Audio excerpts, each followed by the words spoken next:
Praise lord. ఈరోజు దేవుడిస్తున్న అద్భుతమైన వాగ్దానం మత్తయి సువార్త 9వ అధ్యాయము 22వ వచనం. యేసు వెనుకకు తిరిగి ఆమెను చూచి, కుమారి ధైర్యంగా ఉండుము, నీ విశ్వాసము నిన్ను బాగుపరిచినని చెప్పగా ఆ గడియ నుండి ఆ స్త్రీ బాగుపడెను. ఆనాడు 12 సంవత్సరాలుగా రక్తస్రావంతో బాధపడుతున్న స్త్రీతో ప్రభు అయిన యేసుక్రీస్తు వారిస్తున్న అద్భుతమైన అభయ వాగ్దానం, కుమారి నువ్వు ధైర్యంగా ఉండు, నీ విశ్వాసము నిన్ను బాగుపరిచెను అని చెప్తున్నాడు. 12 సంవత్సరాలుగా ఎవరికీ చెప్పుకోలేక ఎన్నో రకాలైన ప్రయత్నాలు చేసి విసిగి వేసారిపోయి మానసికంగా కూడా కృంగిపోయి నా జీవితం ఇంతే, నా పరిస్థితి ఇంతే అని బాధపడుతున్న ఆ స్త్రీ జీవితంలో ఒక అద్భుతమైన కార్యం.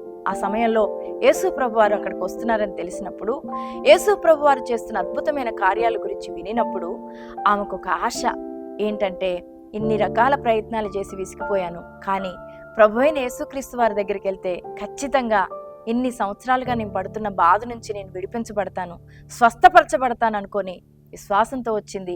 యేసు ప్రభు వస్త్రపు చెంగు ముట్టుకుంది.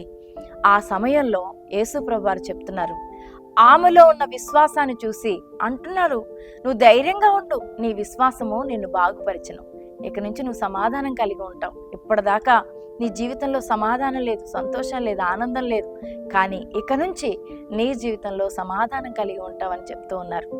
ప్రియమైన దేవుని బిడ్డలారా, ఈరోజు నీ జీవితంలో కూడా ఎన్నో సంవత్సరాలుగా చెప్పుకోలేని సమస్యలతో, పరిష్కరించుకోలేని పరిస్థితులతో నీ జీవితంలో కొట్టుమిట్టాడుతున్నావా?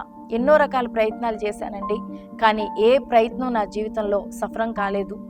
అనేక ఇబ్బందులతో, సమస్యలతో, అనారోగ్యతలతో, బలహీనతలతో, అప్పులతో, ఆర్థిక ఇబ్బందులతో నేను బాధపడుతున్నాను.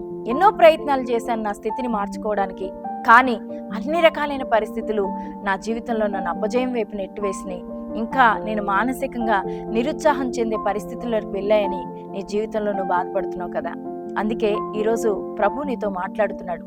ఏంటంటే, ఆనాడు 12 సంవత్సరాలుగా ఆమె ఎన్నో రకాల ప్రయత్నాలు చేసి విసిగి వేసారిపోయి చివరిగా విశ్వాసం యేసు ప్రభు దగ్గరికి వచ్చింది. ఖచ్చితంగా యేసు ప్రభు దగ్గర నాకు పరిష్కారం దొరుకుతుంది, లోకంలో నాకు దొరకని పరిష్కారం ప్రభు దగ్గర దొరుకుతుందని విశ్వాసంతో వచ్చింది. ఆమె విశ్వాసం చొప్పున ఆమె జీవితంలో గొప్ప కార్యం జరిగింది. ఈరోజు నువ్వు చాలా అధైర్యంతో ఉన్నావు, భయంతో ఉన్నావు. అయితే ఈరోజు ప్రభు నీతో మాట్లాడుతున్నాడు. చెప్పుకోలేని సమస్యలైనా, పరిష్కరించుకోలేని పరిస్థితులైనా ప్రభు నీ జీవితంలో గొప్ప కార్యం చేయగలను నమ్ముతున్నావా? విశ్వాసం ఉంచు, ప్రభు దగ్గరికి రా. ప్రభు నా జీవితంలో గొప్ప కార్యం జరిగించగలడు అని నువ్వు నమ్మినట్లయితే నీ జీవితంలో గొప్ప కార్యం జరుగుతుంది.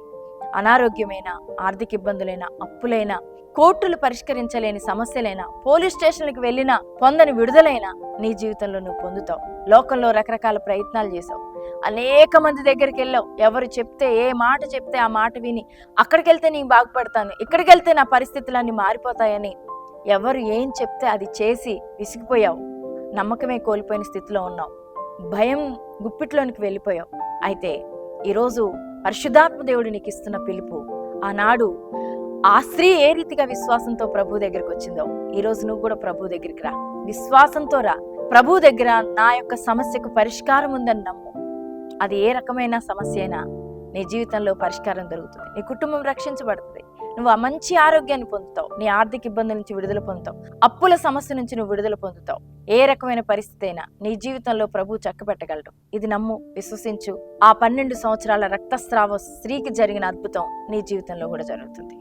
ప్రార్థన. పరిశుద్ధుడా, ప్రేమ కలిగిన తండ్రి, ఎన్నో సంవత్సరాలుగా చెప్పుకోలేని పరిస్థితులు, ఎవరికి చెప్పుకోవాలో అర్థం కాక, ఏం చేయాలో అర్థం కాక ఎన్నో రకాలైన ప్రయత్నాలు చేసి భయంలోనికి వెళ్ళిపోయి, అధైర్యంలోనికి వెళ్ళిపోయిన నీ బిడ్డలందరినీ కూడా ఈ సమయంలో ఈ వాగ్దానం ద్వారా ధైర్యపరుస్తున్నారు. ఈ వాగ్దానం చొప్పున వారు విశ్వాసం ఉంచుతుంటుండగా తండ్రి వారి జీవితంలో గొప్ప కార్యాలు జరిగించండి. కుటుంబానికి రక్షణ దయచేయండి, శాంతి, నెమ్మది, సమాధానం దయచేయండి. కుటుంబంలో సఖ్యత, భార్యాభర్తల మధ్య సమాధానం, బిడ్డలు తల్లిదండ్రుల మధ్య సమాధానం దయచేయండి నాయన. వారి ఆర్థిక ఇబ్బందులు, అప్పుల సమస్యల నుంచి విడుదలివ్వండి. బిడ్డలకు ఉన్నతమైన మంచి భవిష్యత్తు ఇవ్వండి.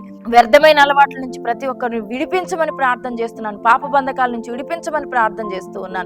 ప్రభా, చేస్తున్న చేతి పనులు, వ్యవసాయాలు, వ్యాపారాలు, ఫ్యాక్టరీ పనులు, వారు నడుపుతున్న సంస్థలు ఏదైనా దీవెనకరంగా ఉండాలి, ఆశీర్వాదకరంగా ఉండాలి. ప్రభా తండ్రి నాయన మీకు వందనాలు స్తోత్రాలు. ఎగ్జామ్స్ రాస్తున్న బిడ్డలు, చదువుకుంటున్న బిడ్డలు కానీ నాయన, నా తండ్రి ప్రభా ఎగ్జామ్స్ ఆ ఉద్యోగాల కొరకు రాస్తున్న బిడ్డలు కానీ, ఇంటర్వ్యూస్ అటెండ్ అవుతున్నారు, వారందరి జీవితాల్లో విజయాన్ని ఇవ్వమని ప్రార్థన చేస్తున్నాను ప్రభా. నా తండ్రి మీకు వందనాలు స్తోత్రాలు నాయన. నా తండ్రి చేతబడి చెల్లంగి దురాత్మ శక్తుల చేత పీడించబడుతున్నారు, విడుదల ఇవ్వండి. నీ సేవ చేస్తున్న నీ సేవకులను, సేవకురాని వారికి ఇచ్చిన బిడ్డలను, వారు చేస్తున్న సేవా పరిచయను కూడా మీరు ఆశీర్వదించండి ప్రభా. ఈ రోజు ఎంతమంది పుట్టినరోజు జరుపుకుంటున్నారో వారందరినీ కూడా దీవించండి నాయన.